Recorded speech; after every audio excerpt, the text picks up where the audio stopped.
Hi అండి, అందరికీ నమస్కారము. ఈరోజు శ్రీ వెంకటేశ్వర స్తోత్రం చదువుకుందామండి. శ్రీ వెంకటేశ్వర స్తోత్రము.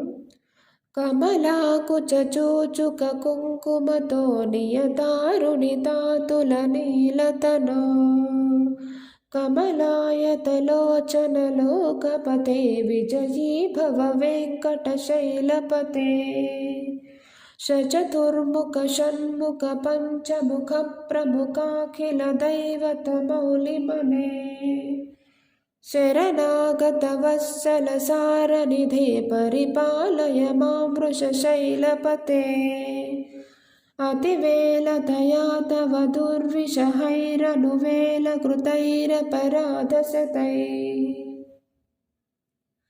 భరితం త్వరితం వృషశైలపతే పరయా కృపయా పరిపాహి హరే అధివేంకటశైలముదారమతే జనతాభిమతాదికదానరతాత్ పరదేవతయా గదితాన్నిగమై కమలాదయితాన్న పరం కలయే కలవేనురవా వశగోపవధూ శతకోటివృతా స్మరకోటి సమాత్ प्रतिवल्लविकाभिमता सुखदा त्वसुदेवसुतान्न परं कलये अभिरामगुणाकरधासरदे जगदेकदनुद्धर धीरमते रघुनायक राम रमेश विभो वरदो भवदेव दयाजलदे अवनीतनया कमनीयकरं रजनीकरचारुमुखाम्बुरुहं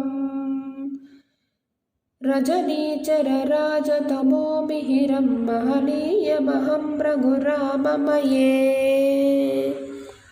सुमुखं सुहृदं सुलभं सुकथं स्वनुजं च सुखाय ममोघशरम्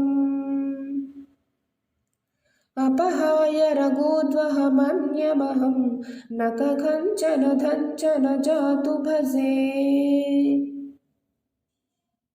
विना वेङ्कटेशं ननाथो ननाथः सदा वेङ्कटेशं स्मरामि स्मरामि हरे वेङ्कटेश प्रसीद प्रसीद प्रियं वेङ्कटेश प्रयच्छ प्रयच्छ अहं दूरितस्मै पदाम्भोजयुग्मा प्रणामे च यागत्य सेवां करोति सकृत्सेवया नित्यसेवाफलत्वं प्रयच्छ प्रयच्छ प्रभो वेङ्कटेश अज्ञानिना मया दोषान् अशेषान् विहितान् हरे क्षमस्वत्वं शेषशैलशिखामणे।